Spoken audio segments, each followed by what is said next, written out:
to another edition of the SBK Betting Podcast with myself, Jess Stafford, and my trusted tipsters, Ross Miller and Tom Collins. And this week, we are reveling off the back of a fabulous weekend of tipping from this podcast. You might have heard about us in the news. I wouldn't be surprised. And if so, and you've come here because of the back of the news, well, welcome. The SBK pod always likes to deliver winners.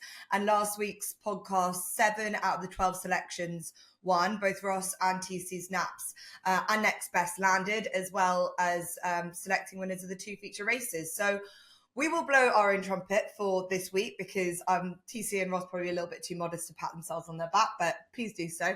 Ross, you found Real Stone at 15-8, Raw Pagaille at 5-1 in the Big Betfair Chase, and Famous Bridge at 5-2 to finish off Haydock in fabulous style. And TC, the Thames Boatman 7-1, and I have to say a shout out to the weekly all-weather nap.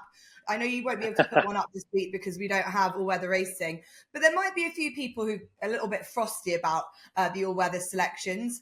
And you don't need to follow the all-weather racing this winter, but if you don't, you'll be missing out on the winners. So the Thames Boatman at 7-1, and then of course Slate Lane at 5-1. And actually, you have to mention thoughts to the connections of Slate Lane, because after his victory, his brilliant victory, he was a nasty tendon injury that he picked up in the race, and he's now out for he will not be able to run again, so a real loss, but hopefully he'll get through whatever surgery that he needs to do, and he'll be back and able to retire okay.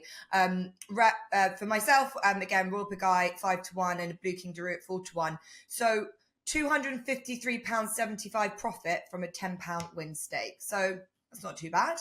And yes, I can continue to gloat, but I have to say this all came back of a weekend where we were a little bit downbeat about the shape of the field sizes, the lack of top grade horses in the big races. It was all the other sort of complementary races that were really competitive.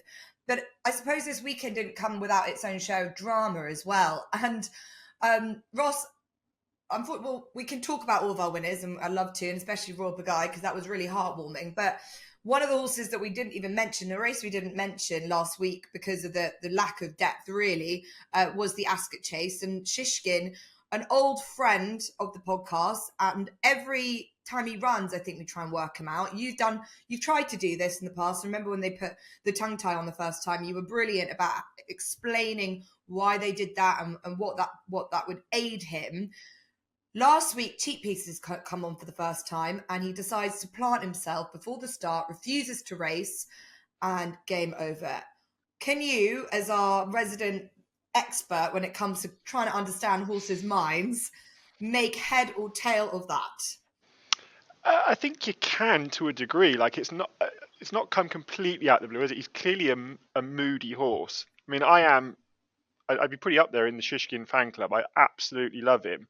And I was very confident that he'd have kicked Dory out the way if he'd put his best foot forward. And that's exactly what didn't happen. But then when I saw him declared with Cheap Pieces, that put me off mentioning him. You know, I was prepared to put my head above the parapet and give him a little shout last week. And the Cheap Pieces were on. And that got me thinking not so much that maybe he'd been moody at home, but maybe he'd not been excelling in his work at home. Because I would have thought that Cheap Pieces might have come later in the season, maybe, and first time out after a break, you'd expect him to have travelled with enough zest.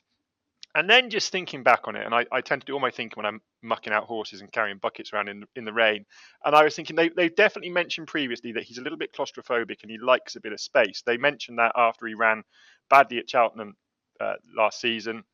He didn't like being in amongst round horses, was unhappy. Well, Cheap Pieces are designed to restrict their peripheral vision, which you could make an argument for would perhaps make a horse more claustrophobic. So I think it's no surprise they've dispensed with them.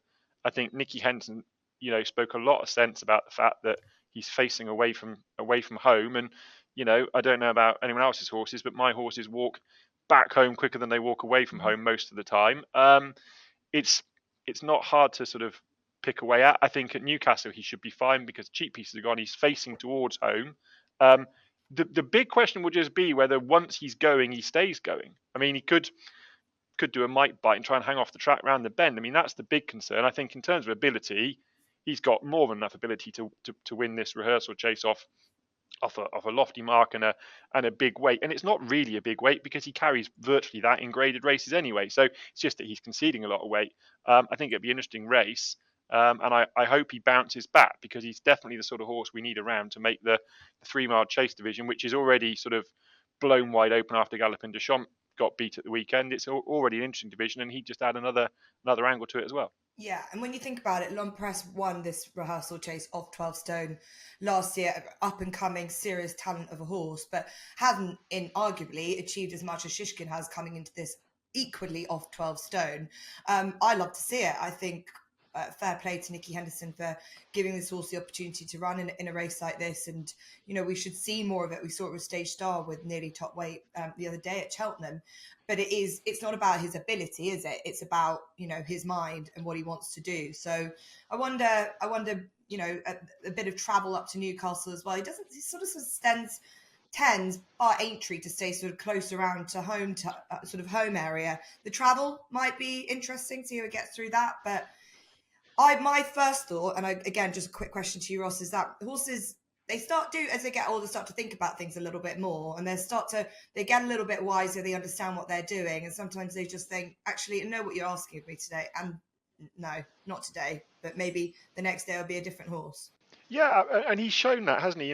He's bounced back more than once. Nicky Henderson referenced in his interview with Luke Harvey, which I thought Luke Harvey did really well to get, by the way. It was clearly that Nicky Henderson didn't want to speak, but unfortunately it's one of those occasions where you don't want to speak, but actually we'd quite like to know what you think. And he referenced that he is I think he said, difficult to manage at home. He takes some managing. Now, whether that, in hindsight, and I've had it with horses before that have been tricky to manage, and my instinct to start with has been to sort of massage their ego and tiptoe around them. And that works for a year or 2 years or 3 years. And then all of a sudden they sort of let you down. You look back and think, actually, you're taking advantage of me a little bit now. And I need to get a little bit firmer with you and not sort of indulge you so much in your little idiosyncrasies. So that might well have, occurred this week at Seven Barrows, that Shishkin's had to toe the line a bit more rather than being treated like royalty. I don't know. It'll be really interesting. And I do hope he comes back, because he's a super horse for, in my mind, the best trainer in the country and one of the finest jockeys. Yeah, I heard something about, what they could do to shake up his sort of routine. I know full well, having been there enough and seen what they did with the likes of Buzz, even, that they can give horses so many options. They allow them just to go hack around, go off and into the woods and sort of have a bit of a change of routine just to sort of sweeten them up a little bit. I heard someone somewhere talking about doing a bit of cross country, just sort of giving them something to think about that's not just the same routine every day. So whatever they're going to do, they've been around enough to have horses that they can kind of sweeten up a bit. But that will be Shishkin. We'll see him at Newcastle on Saturday. We'll also see Constitution Hill on Saturday in the Fighting Fifth. 2 races that we're not going to preview. Constitution Hill's race, I think it explains itself. Not a betting race. Constitution Hill will be long odds on to back up that victory. But this weekend is also the weekend that we enjoy another renewal of the Hennessy, what we all would really call the Hennessy Gold Cup. We've got 20 runners going to post. We've had declarations out. We saw during the early stages of the entry list a really fine quality lineup of horses, a lot of young pretenders as well. And the betting is really dominated by the sort of younger age group, the 7, the 6-year-olds, the sort of the horses that are really making their name in the chasing division now, as opposed to older types. TC, I was going to ask you first, from a range and what we've seen in this race gone by, and maybe stats and age of horses and what you like to see from a weights perspective. Have you seen a shift with this race? Because, for years gone by, it used to be sort of dour stayers who could lump around big weights. But now, looking back and sort of past results, it's those younger legs that seem to be dominating this race. Yeah, exactly. Younger horses do very well. 3 of the last 7 favourites have won the Hennessy or the Coral Gold Cup or whatever it's called now. And also, you don't want top weight in the race. It's not too bad having maybe the range between 11 stone and 11.5, but the top weights generally struggle. So that's kind of the range you want to be in. I'm looking more towards the unexposed types, the younger horses, as you've mentioned just there. Okay, so as mentioned, we'll take you through what we've got, who's lining up. Complete unknown, Harry Cobden and Paul Nicholls. Mahler Mission has been declared for John McConnell. We've got Mobbeg Genius for the O'Neill team. Stumptown's over from Gavin Cromwell. Danny Mullins is on board, and interesting jockey booking that. Midnight River, Harry Skelton and Dan Skelton looking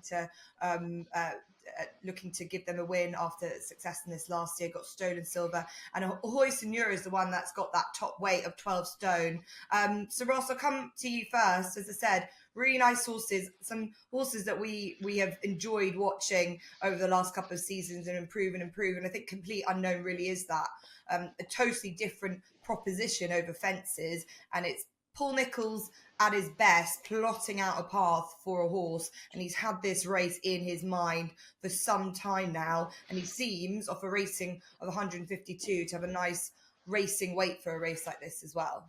Yeah, I think I think he'll end up this season higher than this rating of 152. I put him up anti-post on our National Hunt preview pod. I'd just be a bit concerned for him about the lack of rain. I think he's probably a better horse on softer ground. The trip might still drag his stamina into it. I thought it was a nice prep run at Newton Abbot. You know, people said he sort of fell in, but he wasn't going to be cherry ripe for that. That would be some way short of his best sort of trip, and probably on a sharp enough track as well. And he is a second season novice.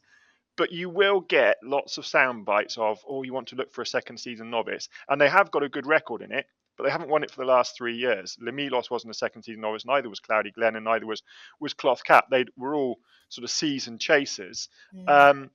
So I do like Complete Unknown. He's a shorter price now than he was when I put him up, so I can leave him alone. Just to go through a few of them and why I sort of took them out. You got Mahler Mission. Well, John McConnell's just having a terrible time of it. Hasn't had a winner in 50 days. And then when you look, his last 34 runners, he's had 4 placed. And a lot of them are finishing nearer last than first.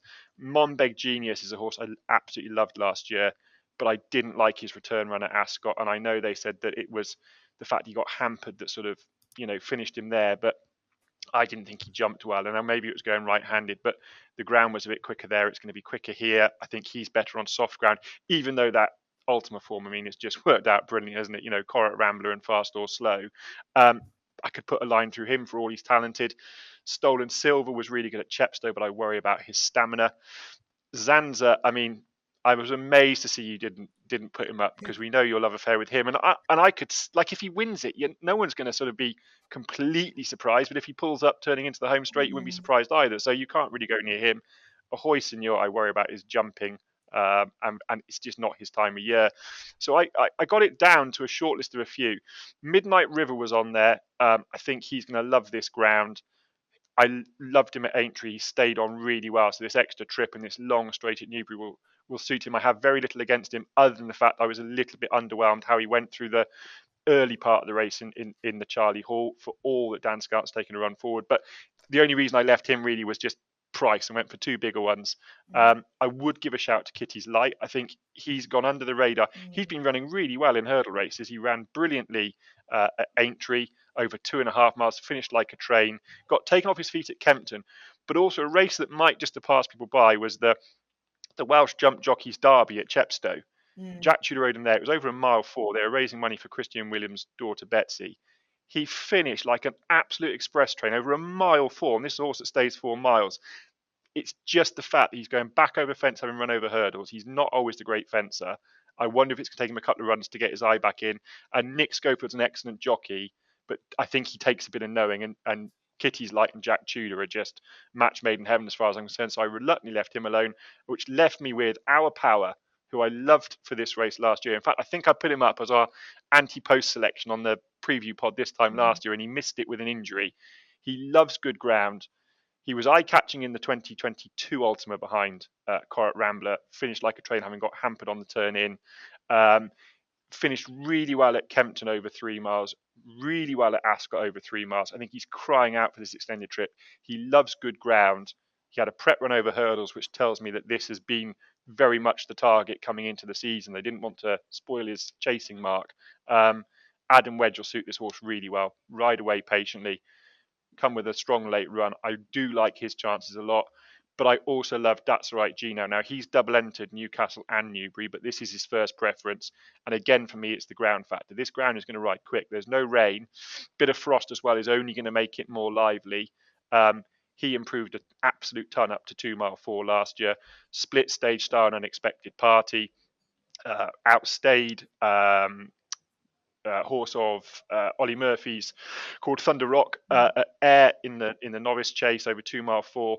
He started off as a 2 miler, and there's not an awful lot in his pedigree that says he wants 3 miles, but I just think he's going to find more improvement again. And you can forget his run at Aintree. The ground was too soft. There were no fences. It was a joke of a race, really, the old roan. I'm really excited to see what he can do up Upton Trip. I would like to have seen him over 3 miles before he goes 3 1/4, but that's just something I have to take my medicine a bit. So those two at big prices for me. Okay, Tom Cannon on replacing Gavin Sheehan, who's up at Newcastle. Read anything into Adam Wedge on board your selection, as opposed to the other horse. So Stolen Silver, it's got Sam on, Twiston Davis as in the other Sam Thomas runner, and Adam Wedge is on Our Power. Read anything into that? Do you feel like Sam could have had the option? No, Our Power has generally been a Charlie Deutsch ride, hasn't it? And Stolen Silver has been Sam's ride. So I would think it's just. I would be surprised if Sam Thomas hadn't told Sam Twiston Davis that that's the one you're riding and Adam Wedge. And I could just see the parallel between the way Adam Wedge rides and the way Charlie Deutsch rides versus the way Sam Twiston rides and Charlie Deutsch. Yeah, an £11 swing. Our Power's got a lovely racing rate of 10.5, doesn't he, for a race of this nature? Okay, we've got Our Power around about 20 to 1, and That's All Right Gino, whether he goes or not, 22 to 1. So good each way prices for the Hennessy. And TC, what do you like in this with all the stats that you like to read into and the fact that this is probably a younger player race? For sure. Before we get into the race itself, can I just mention that this 2 days at Newbury this week means a lot to me this year, especially Friday's card. My best friend, unfortunately, Lewis Cooper, sadly passed away 2 months ago, and we've sponsored this card this week on Friday. Not the races, but the card itself. So if you are going, please have a fantastic time. Should be a good day. He used to love Newbury and racing in general. Onto the race now. Super competitive. It's what punters want, right? 7 to 1 the field, lots of runners. You could even play each way. And this isn't generally, I'm not an each way punter. This isn't a race that I would generally play each way in, but I think it's got a good shape about it. So I'm going to be playing each way, 4 places. And Midnight River, I quite like his price at 10 to 1. I think he's good value. This horse represents Dan Skelton, who won this race last year with Les Milos. Midnight River relishes big field handicap chases. He finished 3rd in the Paddy Power. He won the New Year's chase at Cheltenham. He then won a 15-runner handicap chase at Aintree's Grand National Festival. So this is a horse that loves this kind of occasion. Now, he came back in the contest last month where he bumped into Brave Man's Game and Gentleman's Game, the Charlie Hall. He wasn't primed for that. There was a 4-runner field. It wasn't set up for him. And I actually thought he ran pretty well for a long way in that race as well. So I'm happy to put a line through it. Dan Skelton's always said that this is the contest for Midnight River at the start of this season, it's the early season target. And I think he's pretty well handicapped as well. So given he's going to be 100% ready, a horse with tactical speed, a horse that will love the track, love the ground, and love this kind of shape of race, I think Midnight River has to be the play. Okay, well, we'll think of you and your mates for this weekend, and also praying that there's going to be no issue with the frost, considering that there is minus temperatures here in the UK at the moment. And I know that Newbury will do absolutely everything. And the only thing that I can say is that it was about -1 when I was first up at 7 o'clock, and then it quickly rose, and it's now beautifully sunny. So hopefully the temperatures will just help us and rise quite quickly, but it is very cold overnight indeed. Okay, so Midnight River for TC to give Harry and Dan Skelton back-to-back victories in this race, and they've had a fabulous week, and I'm not surprised that you're still with them after the success of Real Stone last week as well, who's back at Newbury only 7 days after winning so well, but their horses are in fine fettle indeed.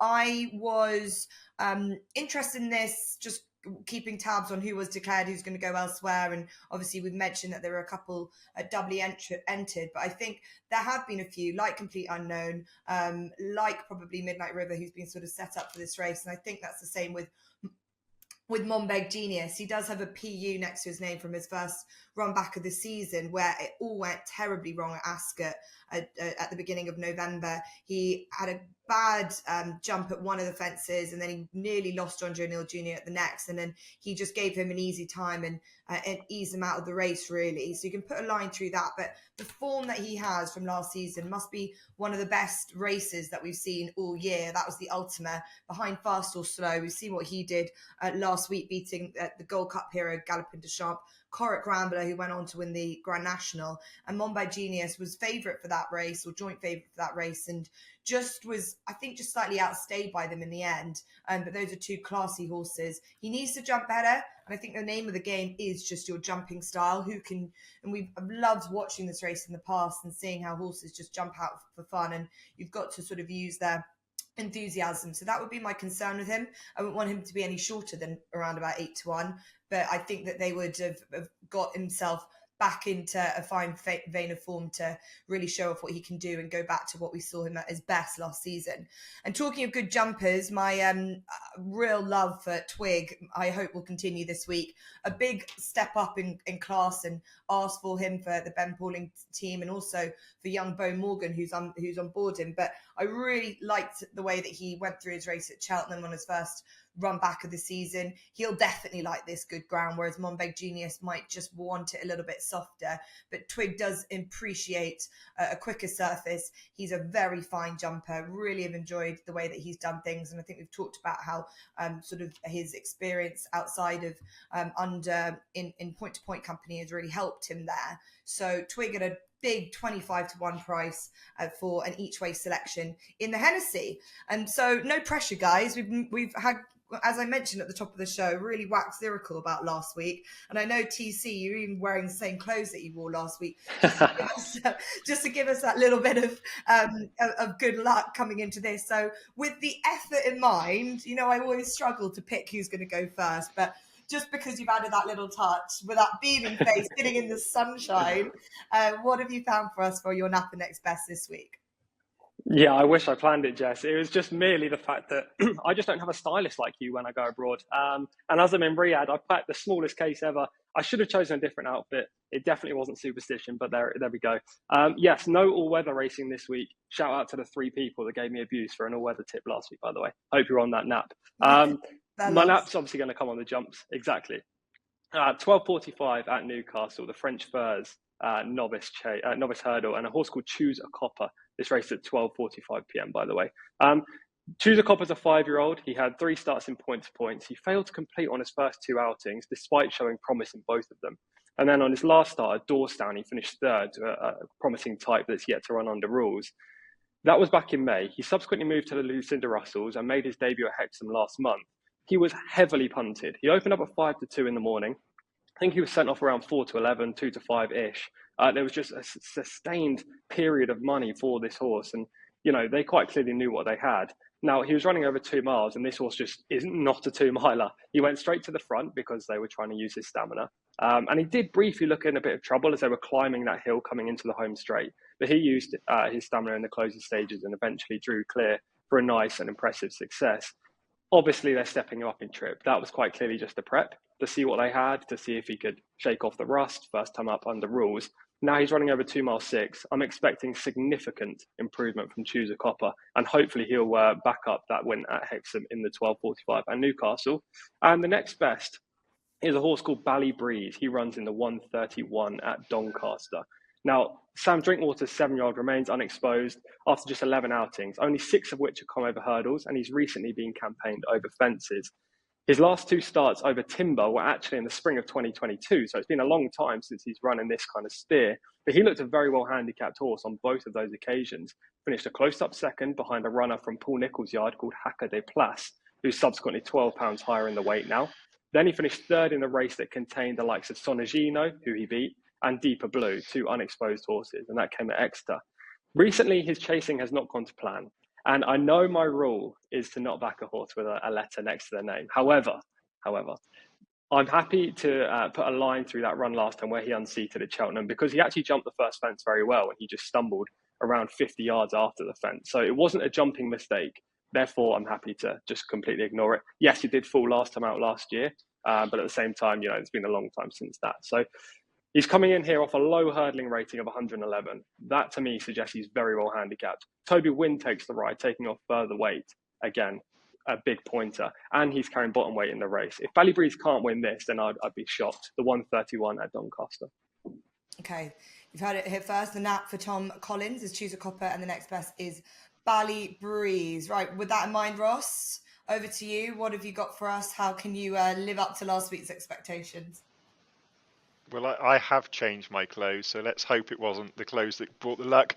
The nap comes in the 12:21 at Doncaster, and it's the Ben Pauling trained Personal Ambition. He won at Warwick despite jumping fairly moderately, and actually got the better of, I think, a pretty useful horse of Nicky Henderson called Jinko Blue, who was well backed and sent off odds on. And this race came just at the period when Nicky started to have a fair few first time out winners. I think Personal Ambition's got plenty of improvement. He's only a 4-year-old, carries a penalty here, but this looks significantly weaker on paper. There's very few unexposed horses in there. There's one from the Greenhill and Guerrero yard who might be possibly unexposed but didn't hit a high level in France. Everything else in and around him, I think we've got the measure of them. So yes, he's got a penalty, but I'd be disappointed at Doncaster in the 12:21. Personal Ambition couldn't win that.